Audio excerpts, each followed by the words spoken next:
자, 이번 시간에 전산세무 1급 실무 능력에 대해서 살펴보도록 하겠습니다. 챕터 1 재무회계 실무 능력이 되겠고요. 관련된 일반 전표 입력과 매매출 전표 입력에 대해서 각각 예제를 살펴보도록 할 예정입니다. 자, 그런데 본격적으로 다루기 앞서서 전산세무 1급에서 어떤 내용으로 해서 출제가 되고 있는지 먼저 말씀을 드린다라고 하면요. 전표 입력에서 네 문제가 출제가 되고 있습니다. 일반 전표 입력과 매매출 전표 입력에서 예전에 전산세무 2급보다 훨씬 더 심화된 내용으로 해서 출제가 되고 있다는 것이죠. 그래서 그러한 내용들 갖다가 우리가 조금 뒤에 이 각각에 나와 있는 예제를 통해서 구체적으로 살펴볼 것입니다. 그리고 나서 부가가세 관련된 내용이 이제 출제가 되고 있습니다. 주로 이제 부가가세 관련했을 때는요, 수정신고라든지 기한 후 신고 관련했을 때 어떻게 신고 서식을 작성할 것이냐, 또는 그와 관련된 여러 가지 부속 서류는 어떻게 우리가 입력을 해야 되느냐, 이런 부분을 해서 출제가 되고 있습니다. 그리고 결산 관련했을 때 여러분도 아시겠지만 수동사항과 자동사항 관련했을 때 어떻게 우리가 기말 결산 정리사항으로 해서 반영할 것이냐라는 것뿐만 아니라 특히 전산세무 1급에서는 특별한 내용들이 이제 등장을 하고 있는데요. 바로 법인세를 갖다가 어떤 식으로 해서 산출할 것이냐, 그 문제가 결산 관련했을 때 매회 빠지지 않고 출제가 되고 있습니다. 그리고 이제 원천징수 관련했을 때 말씀드린다라고 하면 예전에도 전산세무 2급에서 다뤄보셨겠지만 주로 이제 사원에 대한 등록이라든지 급여자료 입력, 이를 통한 연말정산 등이 출제가 되고 있고요. 그것뿐만 아니라 원천징수이행 상황신고서, 기타 전산세무 2급에서 다루지 않았던 기타 소득이나 퇴직, 사업소득 관련했을 때 어떻게 입력하고 반영할 것인가 라는 것들이 출제가 된다는 것이죠. 그 다음에 사실상 전산세무 1급에서 가장 중요한 부분이라고 할 수 있는 것이 법인 조정이 되겠습니다. 무려 배점이 30점인데요. 우리가 법인 조정 관련했을 때 각종 세무 조정 사항들이 등장할 텐데 그런 것들을 잘 각각의 서식에 맞춰서 반영을 해야 된다는 겁니다. 이 부분이 제대로 완성되지 않는다라고 하면 사실상 전산세무 1급에서 합격을 하기가 굉장히 어렵다라는 것이죠. 따라서 여러분께서 수업 목적상 내용을 갖다 정리하신다라고 하면 특히 법인세 쪽에 많은 신경을 쓰셔가지고 내용을 학습할 필요가 있겠습니다. 이렇게 해서 전체 실무 관련된 배점이 70점이 됩니다. 70점. 우리가 합격하기 위해서는 이론과 실무 두 가지를 더해가지고 70점 이상이 돼야 되기 때문에 생각보다 우리가 점수를 갖다 70점 맞는다는 게 생각보다는 쉽진 않아요. 그래서 부단히 여러분께서 학습을 하셔야지 합격의 영광을 얻을 수 있다는 것이죠. 특히 법인세 관련된 이 부분이요, 굉장히 난이도가 있게 출제가 되기 때문에 단순하게 예전에 이제 전산세무 2급 물론 그것도 어렵지만 그렇게 해서 간략하게 접근한다라는 것은 상당히 시험을 갖다가 합격하기가 쉽지 않다라는 거 말씀을 드립니다. 자, 그러면 교재를 보시면 챕터 1에서 재무회계 실무 능력이라고 소개를 하고 있는데 아마 여러분께서 이미 전산세무 2급 과정을 통해서 관련된 입력 방식에 대해서는 다 익히 알고 계실 거라고 생각이 듭니다. 여기서 다시 한번 그걸 갖다가 반복하지는 않도록 하겠고요. 예제 1-1에 보시면 전표 입력이 있는데 거기서부터 구체적인 내용 살펴보도록 하죠. 우선 입력할 때 주의사항이라고 나왔는데 예전에 많이 보셨던 그런 내용들입니다. 그리고 밑에 나와서 주, 지구, 거래라고 해서 회사 코드는 0301이라고 해서 소개를 하고 있죠. 자, 그러면 여러분께서 지금 여기에 지구라고 해서 회사 코드를 갖다 이제 설정을 해야 되는데요. 우리가 이 연습 문제 관련해 가지고 데이터는 어떻게 다운받느냐라고 하면 도서출판 어울림에 가시면요. 옆에 백데이터 다운로드가 있어요. 거기 들어가셔서 전산세무 1급을 갖다 클릭하시면 전산세무 1급 같은 경우는 교재 구성이 두 권으로 나눠져 있는데요. 하나는 우리가 이제 예전에 살펴봤던 그런 내용들이 되겠습니다. 전산세무 2급에서 봤던 회계, 소득, 부가 이렇게 내용들이 하나 구성이 되어 있고요. 또 하나는 법인세 관련해 가지고 별도의 소책자가 구성이 되어 있다라는 거죠. 그래서 일단 여기에서 다룰 내용은 뭐냐면 바로 회계와 부가와 소득세 관련된 내용으로 해서 다루는 전산세무 1급 실무가 되겠습니다. 먼저 일반 전표 입력해 보시면요. 첫 번째 회계 처리 1월 1일 날짜가 되어 있는데요. 보시면 당사는 장기적인 자금 운용의 목적으로 해서 주 대마가 발행한 다음의 사채를 현금으로 해서 취득을 했습니다. 그리고 사채 발행일자와 액면가액 표시일자, 이자 지급, 그 다음에 만기. 취득 당시 시장 이자율이 12%고 그 다음에 2010 X1년 시장 이자율에 대해서 제시를 해놨습니다. 그리고 나서 12%로 했을 때 연금의 현가와 12% 했을 때의 그냥 현가로 해서 내용들이 이제 제시가 되어 있는데요. 우리가 이 문제를 이제 어떤 식으로 해서 접근해야 되는지 간략하게 먼저 설명을 드리도록 하죠.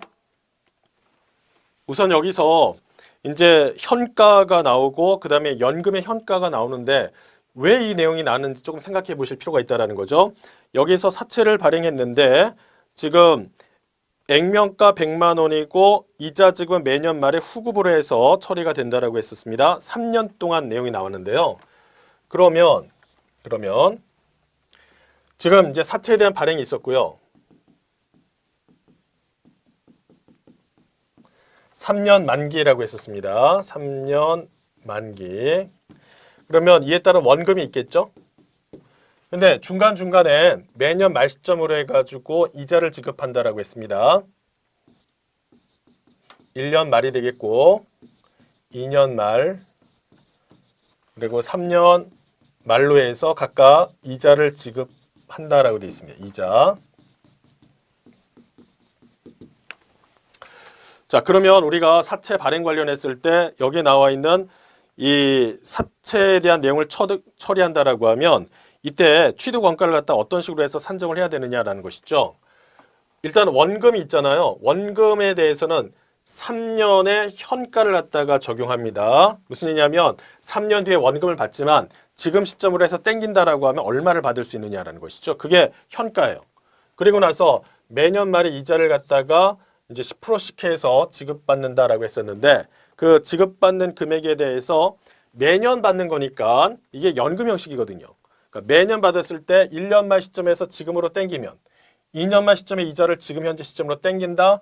그리고 3년 말 시점으로 받는 이자를 지금 현재 시점으로 땡긴다라고 하면 결과적으로 연금 형태가 된단 말이죠. 그래서 그 연금에 대한 현가를 반영한다라고 하면 거기에 나와 있는 지금 12% 했을 때 3년의 연금 현가를 반영해서 처리해야 된다라는 겁니다. 그러면 지금 이러한 사채 발행을 했을 때 계산은 어떻게 하느냐라고 하면 원금에 대해서는 현가를 적용하고요. 그 다음에 이자를 수령하는 금액에 대해서는 연금에 대한 현가를 지금 시점으로 해서 땡겨서 계산을 해야 된다라는 겁니다. 자, 그러면 이자 곱하기 연금의 현가로 해서 계산하시고요. 거기다가 원금 곱하기 현가로 해서 계산한다라는 거죠. 자, 이렇게 해서 반영하시면 전체 금액이 95만 1,963원 이렇게 계산이 되거든요. 자, 근데 문제는 뭐냐면 그렇다면 이 사채를 갖다가 취득한 주식회사 지구 입장에서는 얘를 뭘로 처리해야 되느냐라는 겁니다. 우리가 일반적으로 어떤 유가증권을 취득했다라고 하면 우리가 배운 범위에서는 분류사항 세 가지로 나눈다라고 했잖아요. 그 세 가지가 어떤 내용이 있느냐라는 건데요.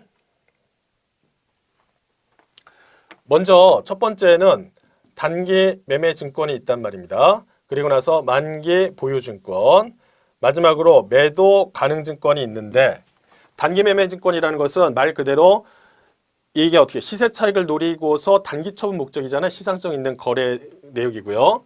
그런데 지금 여기서는 뭐라고 하냐면 장기적인 자금 운용을 목적으로 라고 표현했어요. 그렇다면 얘는 아니죠. 그 다음에 만기 보유 증권 관련했을 때도 만기까지 보유할 적극적인 의도와 능력이 있다라고 했으니까 그 내용과 지금 이게 맞지가 않아요. 얘도 아니고 그렇다면 단기 매매 만기 보유 증권도 아니다라고 하면 결과적으로 매도 가능 증권으로 해서 처리될 수밖에 없다라는 것이죠. 자, 그래서 이와 관련해서 우리가 입력을 한다라고 하면 이렇게 입력하시면 될 것 같아요. 일반 전표에 들어가셔가지고요. 1월 1일 날짜로 해서 반영하겠습니다. 아까 말씀드린 것처럼 분류상 매도 가능 증권으로 해서 처리가 돼야 된다라고 했으니까 차변 쪽으로 해서 매도라고 해서 입력해보죠. 보시면 매도 가능 증권 관련했을 때 두 가지가 나옵니다. 밑에 나와 있는 178번 내용은 뭐냐면 투자 자산 쪽으로 해서 분류된 것이고요. 반면에 123번 같은 경우는 이게 유동 자산 쪽으로 해서 들어간 거거든요. 그렇다면 어떤 것을 선택해야 되느냐라고 하면 특별한 언급이 없는 한 밑에 나와 있는 178번, 즉 투자 자산 쪽으로 해서 분류되는 매도 가능 증권을 선택하시면 되겠습니다. 그래서 아까 이자 부분에 대해서는 연금의 현가, 원금에 대해서는 현가로 해서 적용된 금액이 있었으니까요. 그 내용을 반영하면 이런 식으로 해서 계산이 될 거고요. 그리고 대변 쪽으로 해서 뭘로 해서 지급했냐면 현금으로 취득했다라고 했기 때문에 대변에 현금 해서 반영하시면 돼요. 물론 보시는 것처럼 차변과 대변으로 해서 두 칸 작업하는 것이 아니라 간단하게 출로 해서 매도 가능 증권을 표시할 수도 있습니다. 이번에 두 번째 문제 보시면요. 4월 2일 날짜의 내용입니다. 공장 신축을 위해서 건물과 토지를 구입하고요. 그 토지에 있던 구 건물을 철거했습니다. 그렇다면 사실상 이 내용에서 알 수 있는 건 뭐냐면 토지와 건물을 취득했지만 해당 지구라는 회사에서는 이걸 어떤 목적으로 해서 취득을 한 거예요? 사실상 땅을 산 거다라는 거죠. 땅을. 그래서 구입대금 300만 원과 자사 보통주에 대해서 500주 발행해서 교부했고요. 구 건물의 철거 비용과 토지 등기 비용이 있었는데 현금으로 해서 지출이 됐다라고 되어 있습니다. 자, 이와 관련했을 때 간단하게 말씀을 드린다라고 하면 여기 이제 땅이 있다. 그리고 기존에 건물이 있었는데 매입을 해서 얘를 바로 부셔서 여기다가 신사고 갖다가 건축을 할 것이다 라고 하면 이 철거하는 비용에 대해서는 어떻게 한다고 그랬어요? 철거 비용은 바로 토지에다가 포함을 시켜야 된다라고 말씀드렸잖아요. 반면에 땅이 이렇게 있는데 우리 기존에 건물이 이렇게 있는 상황이었어요. 그리고 나서 낡고 노후화됐기 때문에 얘를 부시고 그 자리에다가 새로운 건물을 짓고자 한다라고 했을 때 그때 철거 비용에 대해서는 어떻게 한다? 단기 비용 처리한다라고 했었죠. 이때의 철거 비용은 단기 비용 처리합니다. 이렇게 간단하게 내용을 정리를 하시고요. 자, 그러면 회사 입장에서 자사 보통주에 대해서 액면 가액이 5,000원. 그러니까 일단 회사 입장에서는요.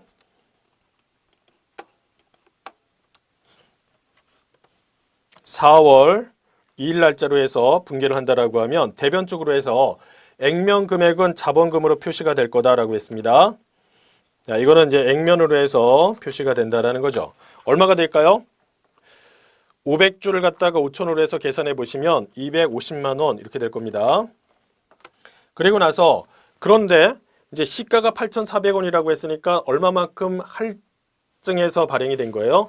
이게 한 주당 3,400원이 되죠. 근데 500주라고 했었으니까 주식 발행 추가금이 등장을 한다라는 겁니다. 주식 발행 추가금으로 해서 금액을 계산한다라고 하면 170만 원이 될 거다라는 거고요. 그 다음에 현금으로 해서 지급된 부분이 있었죠. 철거 비용과 토지, 등기 비용도 있었고 그 다음에 해당 부동산을 취득함에 있어서 구입대금 현금이 300이 들어갔다라고 했으니까 여기다가 현금으로 하셔가지고요. 그 금액들을 다 더해보세요. 그럼 370만 5천원 해가지고 반영이 될 거예요. 이걸 전부 다 어떻게 해요? 토지 쪽으로 해서 산입을 하시면 되겠습니다. 토지로 해서 790만 5천원 이렇게 반영을 하시면 되죠. 자, 주의하실 건 뭐냐면 주식을 발행한다라고 했을 때 액면가액 금액과 거기 나와 있는 시가가 얼마인지 확인하셔서 액면가액은 자본금, 초과되는 부분에 있어서는 주식 발행 추가금으로 해서 입력을 해주실 필요가 있겠습니다. 이어서 세 번째 문제 보시면 4월 5일 날짜의 내용이 있는데요. 지점 건물 건설을 위해서 토지를 당사의 주주인 정갑수 씨로부터 아무런 조건 없이 무상으로 기증받고요. 취득세 등의 이전 비용 420만 원 전액 현금을 해서 지급하였습니다. 토지의 기준 시가 공정 가치는 각각 9천만 원과 1억 1천만 원이다 라고 되어 있네요. 자, 그럼 우리가 토지를 갖다가 아무런 대가 없이 그냥 무상으로 해서 취득을 한 것이죠. 그러니까 자산을 취득하면서 발생된 이익이 들어가야 된다는 겁니다. 5일 날짜로 해서 입력을 해보도록 하죠. 우선 회사 입장에서는요. 대변 쪽으로 먼저 완성을 한다라고 하면 현금이 나갔어요. 이전 비용이 420만 원이 있었다라고 했으니까 전부 다 이제 현금이라고 해서 420만 원 반영을 하겠습니다. 그리고 나서 자산 수중이익이 발생이 됐는데 여기서 토지의 기준 시가와 공정 가치가 제시가 되고 있는데요. 회사 입장에서는 이걸 반영한다라고 하면 뭘로 반영해야 될까요? 바로 공정 가치에 의해서 평가하여 반영해야 된다는 겁니다.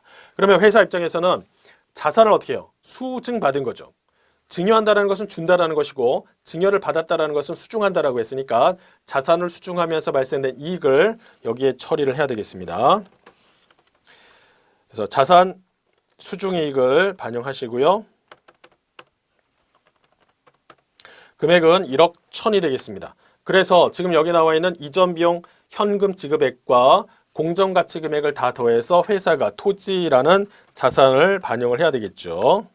그게 얼마냐라고 하면 1억 1,420만 원 해서 반영하시면 되겠습니다.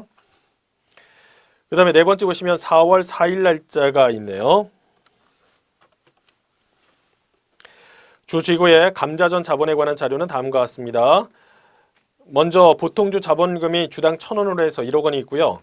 주식 발행 추가금이 300만 원이 있습니다. 감자 차익은 50만 원, 처분 전 이익 잉여금으로서 356만 7천 원, 자본 총액은 1억 7,006만 7천 원으로 해서 설명을 하고 있네요. 당사는 사업의 축소를 위해서 발행 중이던 보통주 3,000주를 주당 1,200원에 매입해서 소각하고요. 대금은 당자 수표를 발행해서 지급했다라고 되어 있습니다. 그러니까 사업의 축소를 위해서 기존에 나와 있던 주식을 갖다가 매입해서 소각한다는 개념이죠. 그렇다라고 하면 이게 처음에 주당 얼마로 해서 액면가가 나와 있는지를 한번 보실 필요가 있어요. 여기 교재에서 보시면요. 지금 주당 1,000원 이렇게 돼 있거든요. 1,000원. 그런데 매입해서 소각하는 내용을 보니까 한 주당 얼마씩이요? 1,200원에 매입한다라고 되어 있습니다. 1,200원. 우리가 주식을 발행할 때는 1,000원이었는데 그 주식을 갖다가 매입 소각하면서 주는 대가는 1,200원이다라고 하면 얼마만큼 회사 입장에서는 손해가 발생된 거예요? 이 거래에서 보시면 200원만큼의 손해가 발생됐거든요. 그러면 이 부분에 대해서 우리가 감자차손 이렇게 반영해야 되는데 항상 말씀드리죠. 뭐라고 하냐면 우리가 우선상계를 해야 되는 부분이 나옵니다. 어떤 내용이에요? 여기 나와 있는 것처럼 감자차익과 감자차손, 그리고 자기주식 처분이익과 자기주식 처분 손실, 주식 발행 초과금과 해당 주식 할인 발행 차금, 이거는 언제나 우선상계한다라고 했으니까 이 부분을 잘 정리를 해 주셔야 되겠습니다. 자, 그러면 지금 여기 나와 있는 내용을 갖다가 한번 회계 처리해 보면, 자, 거기서 당좌 예금이라고 해서 내용이 나와 있어요. 이걸 지급을 했다라는 것이죠. 대변적으로 해서 당좌 예금 반영을 해주시고요. 그리고 나서 나머지 회사가 이로 인해서 자본금의 감소가 일어났을 거니까 그 내용을 반영을 해줘야 되겠습니다. 일단 확실한 것부터 먼저 해서 처리하도록 하죠. 4월 4일 날짜로 해서 반영을 해주시면요. 자, 대변적으로 해서 거기에 당좌 예금이라고 반영하겠습니다. 보시면은 3,000주에다가 1,200원씩 해서 계산해 보시면 360만 원 처리가 되겠죠. 그리고 차변적으로 해서 보시면 자본의 감소가 일어났기 때문에 자본금으로 표시가 되는데 이거는 언제나 액면가액으로 해서 처리한다라고 했습니다. 이거는 1,000원으로 해서 여기에 3,000주라고 계산하니까 300만 원이 될 거예요. 그럼 나머지 부분이 사실상 감자차손이 돼야 되는데 문제는 우선상계한다라고 했으니까 감자차익이 있는지 확인해 봐야 되겠죠. 근데 감자차익이 있다라는 겁니다. 얼마만큼 있냐면 50만 원 있다라는 거죠. 원래대로 계산한다라고 하면 300과 360만 원의 차이만큼, 즉 감자차손이 60만 원 반영이 돼야 되겠지만 감자차익이 50만 원 있기 때문에 걔를 먼저 끌어와서 사용을 한다는 겁니다. 그래서 감자 차익으로 해서 먼저 우선상계하는 거죠. 금액이 50만 원입니다. 그리고 나머지 부분에 대해서 감자 차손으로 반영을 10만 원 이렇게 하시면 돼요. 이번에는요. 5번 문제 보시면 4월 5일 날짜 내용이 있습니다. 여기에서는요. 3월 10일에 취득한 자기주식 200주가 있는데 100주를 주당 7,200원 현금을 받고 매각하였습니다. 단 기타의 자본잉여금 중에서 자기주식 처분 이익 계정에는 30만 원 있다고 잔액이 있다고 가정하겠습니다. 이를 반영해서 기업회계 기준에 따라서 회계 처리하라 라고 되어 있네요. 여기도 마찬가지입니다. 조금 전에 살펴봤던 것은 감자차익과 감자차손이죠. 우선 상기한다. 지금 이 문제 같은 경우는 자기 주식 관련했을 때 처분 이익과 관련된 처분 손실을 우선 상기하는 내용을 갖다 검토하시면 됩니다. 그렇다면 회사 입장에서는요. 자기 주식을 처분하면서 현금이 들어왔죠. 이 거래를 통해서 비교하시면 되겠습니다. 주당 얼마냐면 12,000원으로 해서 했습니다. 그런데 7,200원에 매각했다라니까 내용 자체를 봤을 때 매입했을 때 금액이 크고요. 매각했을 때 금액이 작기 때문에 이로 인해서 처분 손실이 발생됐다라는 겁니다. 자, 관련된 회계 처리를 해보겠습니다. 대변 쪽으로 해서 자기 주식 금액은 얼마냐면 120만 원이 되겠죠. 여기 100주를 갖다가 매각한다라고 했었으니까요. 그리고 나서 실제 현금이 들어온 건 얼마냐라고 하면 7,200원씩 해서 매각했기 때문에 72만 원이 되겠습니다. 그 다음에 여기다가 자기 주식 처분 손실 이렇게 하면 다 끝나겠지만 자기 주식 처분 이익이 있기 때문에 걔를 먼저 우선 상기하도록 되어 있습니다. 자기 주식 처분 이익 우선 상계하고요. 금액은 얼마냐면 30만 원 반영하시고 나머지 부분에 대해서 자기 주식 처분 손실로 해서 반영하도록 하겠습니다. 그러면 얼마가 되겠어요? 18만 원이 되는 거죠. 18만 원. 굉장히 사소해 보이지만 항상 이 부분을 염두해서 관련된 문제를 갖다 풀어 나가셔야겠습니다. 이번에는 6번째 문제 보시면 4월 6일 날짜죠. 액면가 2천만 원이 사채 중에서 액면가 1,500만 원에 1,320만 원의 중도 상환하기로 하고 라고 되어 있어요. 상환 대금은 당좌 수표를 해서 지급했습니다. 상환일 현재 사채 할인 발행 차금 잔액은 200만 원 있다라고 가정을 한 것이 있죠. 자, 그러면 지금 이 관련된 회계 처리에서 어떤 내용을 주의하셔야 되냐라는 건데요. 4월 6일 날짜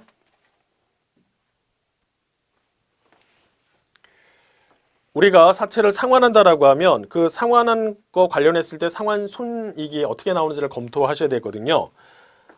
그러니까 여기서 사채 상환한 금액이 있어요. 상환액. 거기서 사채 장부가액을 갖다가 고려한다라고 하면 여기에서 뭐가 나와요? 사채 상환 손익이 이제 계산이 될 거다라는 겁니다. 보세요. 사채 상환 금액이 얼마냐라고 하면 지금 1,320만 원 이렇게 되어 있습니다. 1,320. 근데 사채 장부상 금액이 얼마냐라는 건데 지금 전체 사채는요 2천만 원인데 그 2천만 원 전체를 다 상환하는 것이 아니라 1,500에 해당하는 금액만큼을 갖다가 중도에 상환한다라고 했어요. 근데 보시는 것처럼 장부상 금액이죠. 액면가액이 아니란 말입니다. 그렇다면 장부상 금액은 어떻게 계산해요? 여기서 사채에 액면 가액이 있을 것이고 뭘 빼냐면 사채 할인 발행 차금을 빼야 되겠죠. 그래야지 이제 사채 장부 가액이 나올 테니까요. 그러면 사채 액면 가액은 얼마냐면 지금 1,500만 원이라고 얘기를 했어요. 그렇다면 사채 할인 발행 차금을 갖다 여기 계산해야 되는데 상환하는 부분에 대해서 자, 여기서는 내용 갖다가 구체적으로 제시하지 않았다는 겁니다. 근데 어떤 걸 통해서 유추할 수가 있어요? 상환일 현재 사채 할인 발행 차금 잔액이 200만 원이 있다라고 돼 있거든요. 200만 원. 그러면 사채 할인 발행 차금을 갖다가 200만 원이 있는데 여기 200에서 지금 200이 있는데 전체 사채 금액이 얼마냐면 2천만 원이고 상환하고자 하는 금액이 1,500이 있으니까 이 비율에 따라서 계산해 보시면 되는 거죠. 그렇게 해서 계산하신다라고 하면 이 금액이 얼마냐면 150만 원이 계산이 돼요. 그러니까 지금 여기서 사채 액면가액은 1,500이고 사채 할인 발행 차금 여기에 해당하는 금액이 얼마냐면 150만 원이 있다는 거예요. 150만 원. 그래서 1,500에서 150만 원을 뺀다라고 하면 사채 장부 금액이 얼마가 나오냐면 1,350만 원 이렇게 해서 계산되거든요. 그래서 정리한다라고 하면 사채 상환액이 1,320만 원, 사채 장부가액이 1,350만 원이니까 이 금액 주고 상환을 해버렸어요. 그러니까 이 거래로 인해서 사채 상환 이익이 발생되는 거죠. 얼마만큼요? 30만 원의 사채 상환 이익이 발생됐습니다.